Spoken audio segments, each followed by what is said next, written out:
Alawiyah dengan NIM 2405238. Saya Salma Pelajar kembali dengan NIM 2408811. Kami dari kelompok 10 Dengan materi inovasi kurikulum dan pembelajaran. Yuk kita simak. Ayo.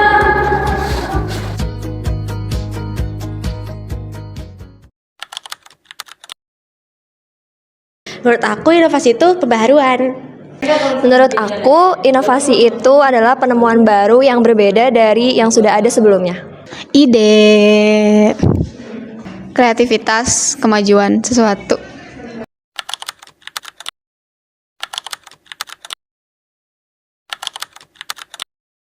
Secara etimologi, inovasi merupakan kata yang diserap dari bahasa Inggris, yaitu innovation, yang sering diterjemahkan dengan segala hal yang baru atau pembaharuan.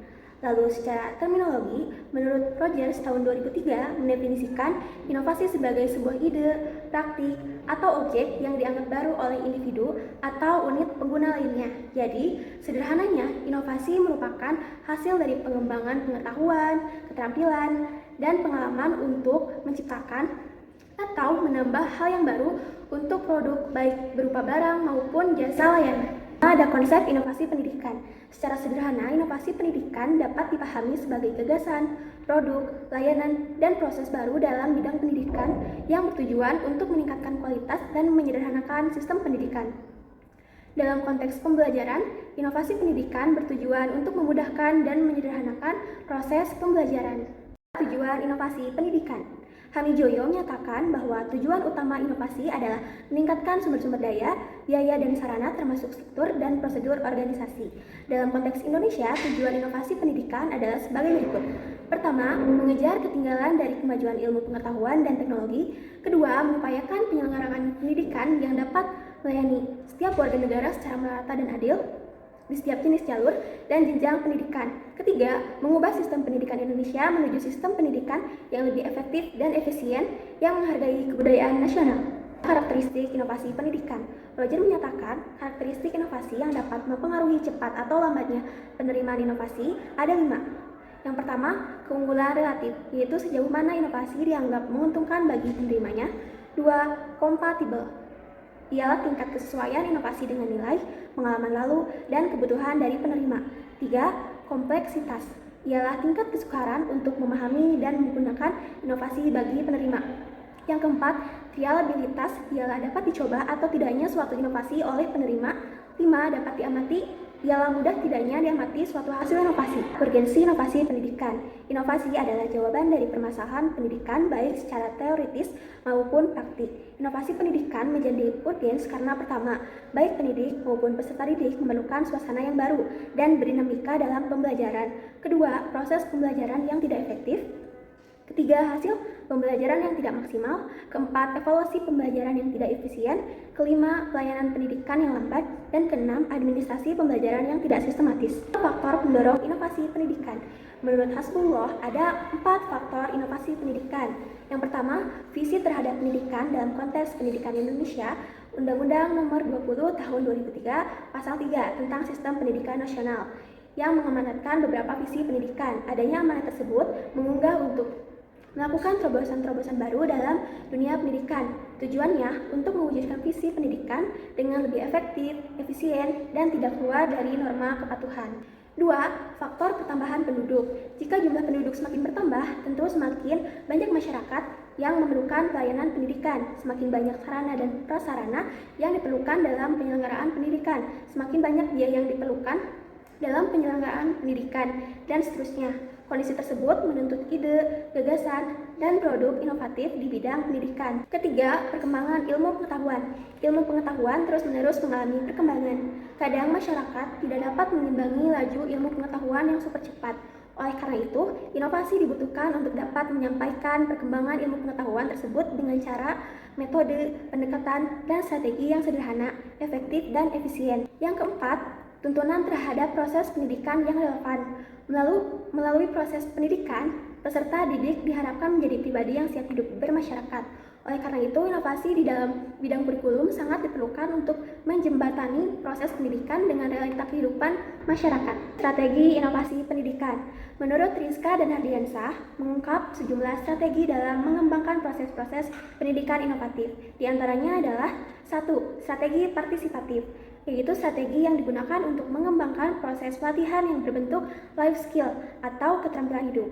2. Strategi persuasif, yaitu strategi yang digunakan untuk mengembangkan program dengan cara mengajak masyarakat untuk mengikuti program pelatihan atau pendidikan. 3. Strategi pemetaan sosial, yaitu strategi yang digunakan untuk mengembangkan program inovatif berbasis pada identifikasi atau pendayagunaan potensi lokal. Konsep inovasi kurikulum. Secara konseptual, inovasi kurikulum dapat dikategorikan menjadi beberapa jenis, yaitu ada 4 jenis. Yang pertama, inovasi struktural yang melibatkan perubahan dalam organisasi dan susunan kurikulum, seperti pengurangan beban mata pelajaran atau pengintegrasian kurikulum berbasis proyek. Yang kedua, inovasi pedagogis, berfokus pada perubahan metode pengajaran seperti penggunaan pembelajaran berbasis teknologi, pendekatan berbasis masalah atau problem-based learning, atau pembelajaran kolaboratif. Yang ketiga, inovasi teknologi yang melibatkan penggunaan perangkat digital dan media pembelajaran berbasis teknologi untuk meningkatkan pengalaman belajar siswa. Dan yang terakhir, ada inovasi evaluasi meliputi perubahan dalam sistem penilaian yang tidak hanya berorientasi pada hasil ujian, tetapi juga pada asesmen berbasis portofolio dan proyek. Menurut Rogers, adopsi inovasi dalam kurikulum biasanya mengikuti pola diffusion of innovations, di mana inovasi diperkenalkan, diuji, dan kemudian diadopsi secara luas dalam sistem pendidikan setelah menunjukkan efektivitasnya. Urgensi inovasi kurikulum.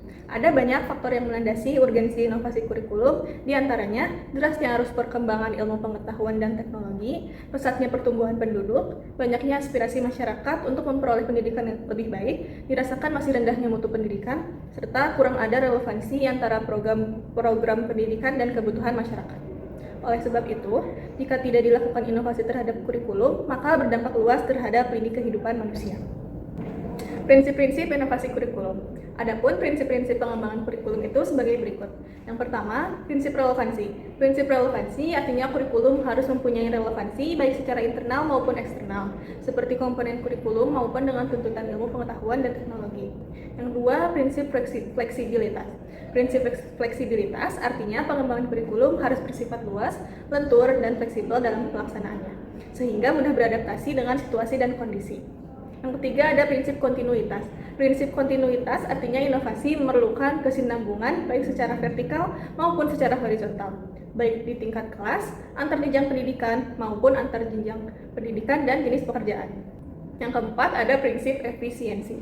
Artinya, ketika ingin mengembangkan kurikulum, harus mendayagunakan sumber daya pendidikan yang ada secara optimal, cermat, dan tepat sehingga hasilnya memadai. Yang kelima, prinsip efektivitas. Artinya, inovasi yang dilakukan tidak hanya terkesan mubazir, baik secara kualitas maupun kuantitas. Selanjutnya ada tahapan inovasi kurikulum. Menurut Nana Sujana, ada sejumlah langkah yang harus ditempuh untuk melakukan pembaharuan atau inovasi kurikulum. Yaitu yang pertama, melakukan studi mengenai masalah dan kebutuhan masyarakat. Yang kedua, studi tentang karakteristik dan kebutuhan peserta didik. Yang ketiga, mobilisasi perubahan kurikulum. Yang keempat, merumuskan tujuan pendidikan atau kompetensi. Yang kelima, menetapkan aktivitas belajar dan mata pelajaran. Yang kelima, mengorganisasi pengalaman belajar dan perencanaan unit-unit pelajaran. Yang ketujuh, uji coba kurikulum yang diperbaharui.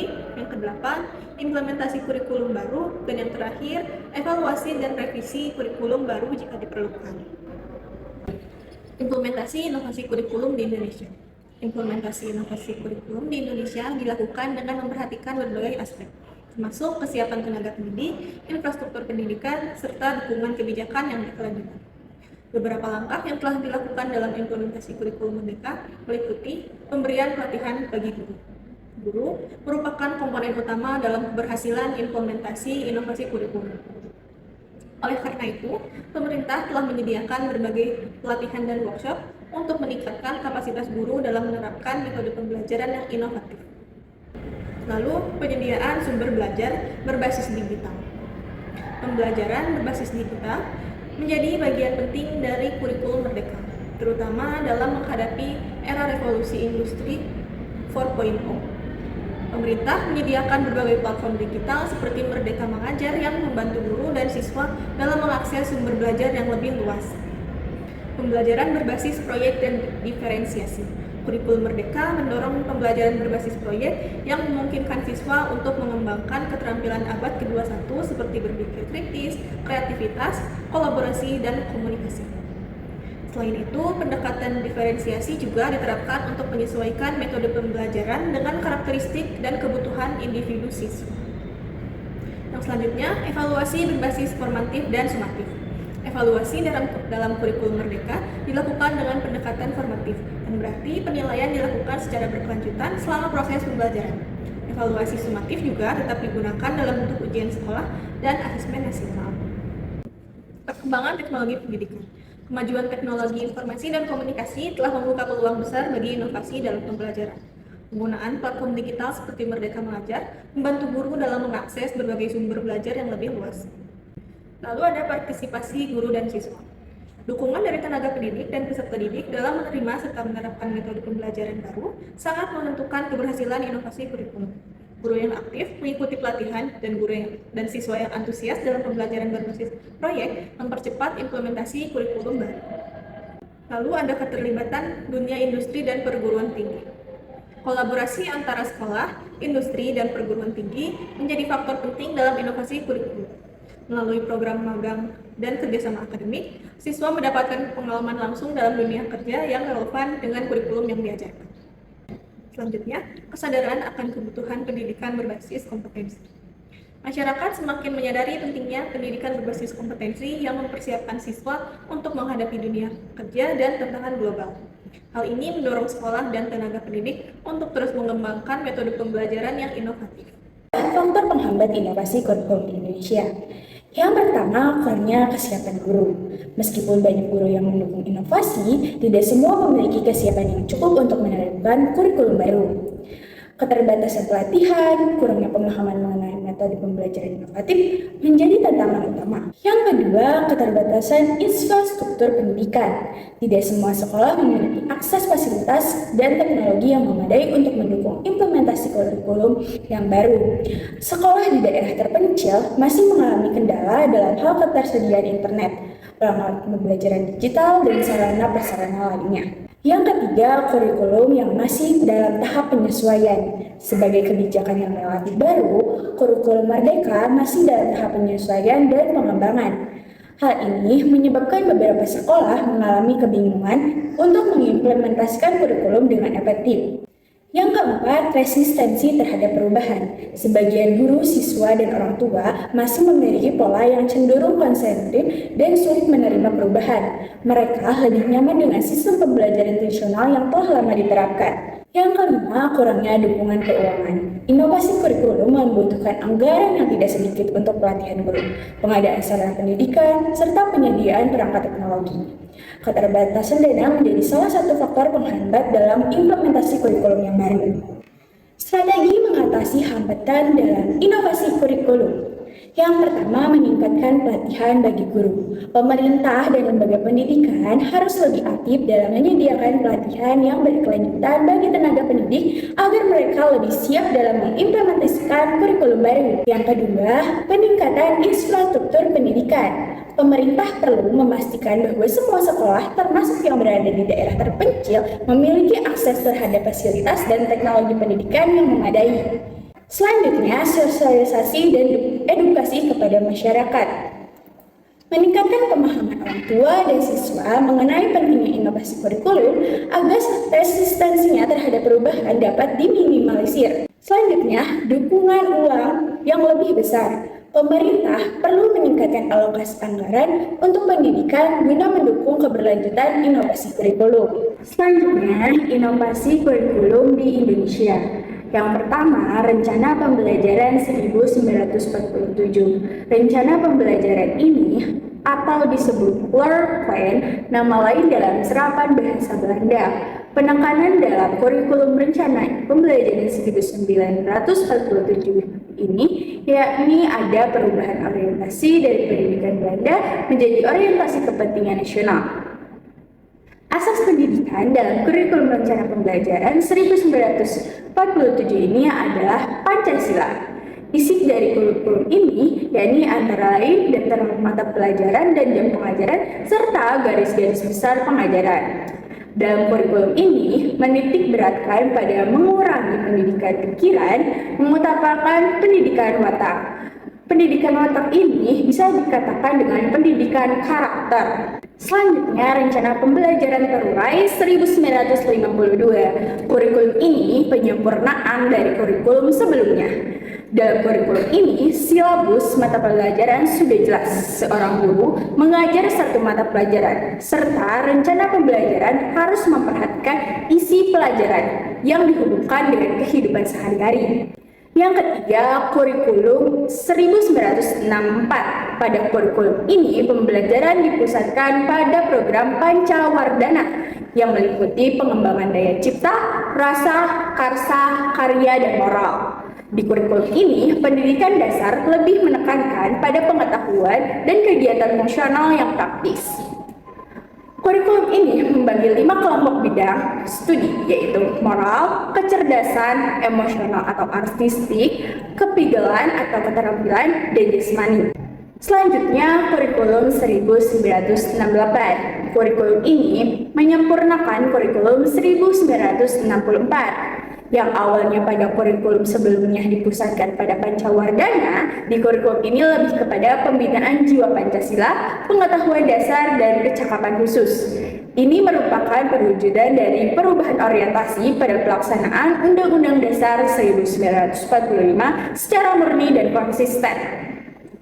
Tujuan kurikulum ini, Pancasila sejati, kuat dan sehat jasmani, mempertinggi kecerdasan dan keterampilan jasmani, moral, budi pekerti, dan keyakinan beragama. Isi pendidikan kurikulum 1968 ini berkegiatan mempertinggi kecerdasan dan keterampilan serta mengembangkan fisik yang sehat dan kuat. Selanjutnya, kurikulum 1975. Di kurikulum ini mengenal prosedur pengembangan sistem instruksional atau PPSI yang memuat 3 hal, yaitu ada materi, metode, dan tujuan pengajaran. Selain itu, dalam kurikulum ini juga mengenalkan satuan pelajaran atau rencana pembelajaran setiap satuan bahasan yang sekarang disebut dengan RPP.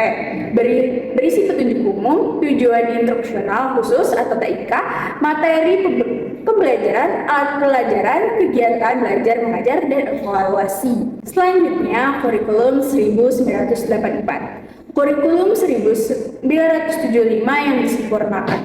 Kurikulum ini mengusung proses skill approach atau keterampilan proses. Siswa ditempatkan sebagai subjek belajar atau cara belajar siswa aktif (CBSA). Jadi di kurikulum ini sudah menerapkan student center. Kurikulum ini berorientasi kepada tujuan instruksional. Selanjutnya, kurikulum 1994. Kurikulum ini menyempurnakan kurikulum 1984. Dilaksanakan sesuai Undang-Undang Nomor 2 Tahun 1989 tentang Sistem Pendidikan Nasional. Adanya perubahan pembagian waktu dalam kurikulum, yaitu sistem semester ke sistem catur bulan yang asalnya 6 bulan menjadi per 3 bulan. Tujuan pengajaran dalam kurikulum ini yakni pemahaman konsep, keterampilan penyelesaian soal, keterampilan penyelesaian masalah. Selanjutnya, kurikulum 2004 KBK, kurikulum berbasis kompetensi. Kurikulum ini berisi pengembangan kemampuan untuk melakukan kompetensi tugas-tugas tertentu sesuai dengan performance. Dalam kurikulum ini, keberagaman dapat dimanifestasikan sesuai dengan kebutuhannya. Hasil dan dampak yang diharapkan muncul pada diri peserta didik melalui keserangkaian pengalaman belajar yang bermakna. Kurikulum 2006 KTSP, kurikulum tingkat satuan pendidikan. Dalam kurikulum ini, guru lebih diberikan kebebasan untuk merencanakan pembelajaran sesuai dengan lingkungan dan kondisi siswa, serta kondisi sekolah. Pemerintah dalam Departemen Pendidikan Nasional menyusun 3 hal: rangka dasar, rangka standar kompetensi lulusan, standar kompetensi dan kompetensi dasar atau SKKD, Selebihnya, perangkat pembelajaran seperti silabus, RPP, penilaian dikembangkan oleh satuan pendidikan. Tujuan dari KTSP yaitu pendidikan nasional serta kesesuaian dengan kekhasan kondisi dan potensi daerah. Satuan pendidikan dan peserta didik. Selanjutnya kurikulum 2013. Ada konsep kurikulum. Konsep kurikulum ini seimbang antara hard skill dan soft skill, dimulai dari standar kompetensi lulusan standar, isi, standar proses, dan standar penilaian. Buku yang dipakai dalam kurikulum 13 berbasis kegiatan atau activity based dan untuk SD ditulis secara terpadu atau tematik terpadu. Proses pembelajaran yang menjadi ciri khas adanya pendekatan saintifik. Lalu, model-model yang digunakan lebih menitikberatkan pada student center atau model yang mengasah berpikir kritis siswa seperti discovery learning, PJBL, PBL, dan lain sebagainya. Proses penilaian lebih menekankan pada proses pembelajaran, tidak hanya berorientasi pada hasil. Selanjutnya, kurikulum merdeka. Dalam menghadapi tantangan abad ke-21, pemerintah memiliki paradigma baru, yaitu kurikulum merdeka. Paradigma ini lebih menekankan pada pengembangan keterampilan abad 21, seperti berpikir kritis, kreativitas, kolaborasi, komunikasi, pemecahan masalah, dan literasi digital. Kurikulum merdeka menekankan pada perkembangan kemampuan dalam mengadaptasi dan pembelajaran sepanjang hayat. Kurikulum merdeka merupakan kurikulum dengan pembelajaran yang intrakurikuler yang beragam, di mana kontennya lebih optimal agar peserta didik memiliki waktu yang cukup untuk mendalami konsep dan penguatan kompetensi. Implementasi kurikulum merdeka secara mandiri terdiri dari 3, yaitu mandiri belajar, mandiri berubah, dan mandiri berbagi. Kurikulum merdeka memberikan kemerdekaan kepada peserta didik untuk menciptakan pembelajaran yang berkualitas sesuai dengan kebutuhan dan lingkungan peserta didik. Ada karakteristik dari kurikulum merdeka, yakni yang pertama pengembangan soft skill dan karakter, yang kedua fokus pada materi esensial relevan dan mendalam sehingga terciptanya waktu untuk membangun kreativitas dan inovasi peserta didik dalam mencapai kompetensi dasar seperti literasi dan numerasi. Yang ketiga, pembelajaran yang fleksibel, yang mana guru melakukan pembelajaran sesuai dengan capaian dan pengembangan masing-masing peserta didik, dan menyesuaikan juga dengan konteks mata lokal. Inovasi pembelajaran merupakan sebuah upaya pembaharuan terhadap berbagai komponen yang diperlukan dalam penyampaian materi pembelajaran, berupa ilmu pengetahuan dari tenaga pendidik kepada para peserta didik, dengan tujuan untuk meningkatkan kualitas pendidikan yang berlangsung. Selanjutnya, faktor-faktor yang harus diperhatikan dalam inovasi pembelajaran. Yang pertama, guru. Guru adalah ujung tombak pendidikan yang kewibawaannya ditentukan oleh penguasaan materi, metode mengajar, dan kualitas hubungan sosial. Dalam inovasi pendidikan, keterlibatan guru secara total dari perencanaan hingga evaluasi sangat krusial. Tanpa keterlibatan ini, guru cenderung menolak inovasi karena dianggap beban yang mengganggu. Sebagai sosok multidimensi, sebagai pendidik, orang tua sekaligus motivator, gurulah yang pihak utama harus pertama kali dilibatkan agar setiap pembaruan pembelajaran dapat berhasil. Faktor yang kedua, peserta didik. Peserta didik adalah objek sekaligus subjek utama yang menentukan keberhasilan pendidikan melalui inteligensi dan komitmen pribadinya. Agar inovasi pendidikan berjalan secara efektif dan minim penolakan, peserta didik harus dilibatkan sejak tahap perencanaan hingga pelaksanaan. Dengan memahami tujuan perubahan, mereka akan merasa memiliki tanggung jawab bersama baik dalam peran sebagai penerima pembelajaran maupun sebagai tutor bagi sesamanya. Yang ketiga, kurikulum. Kurikulum merupakan pedoman esensial dan perangkat pengajaran yang tidak terpisahkan dari proses belajar dan mengajar. Dalam inovasi pendidikan, kurikulum memegang peranan vital karena menjadi acuan agar tujuan pembaharuan dapat tercapai secara terarah. Oleh karena itu, setiap inovasi pembelajaran harus berjalan selaras dengan perubahan kurikulum agar pelaksanaan pendidikan di sekolah tetap konsisten dan sistematis. Yang keempat, fasilitas. Fasilitas berupa sarana dan prasarana merupakan elemen esensial yang sangat memengaruhi keberhasilan inovasi pendidikan. Tanpa dukungan fasilitas yang memadai seperti gedung, meja, dan kursi, proses pembaruan belajar mengajar tidak akan berjalan optimal.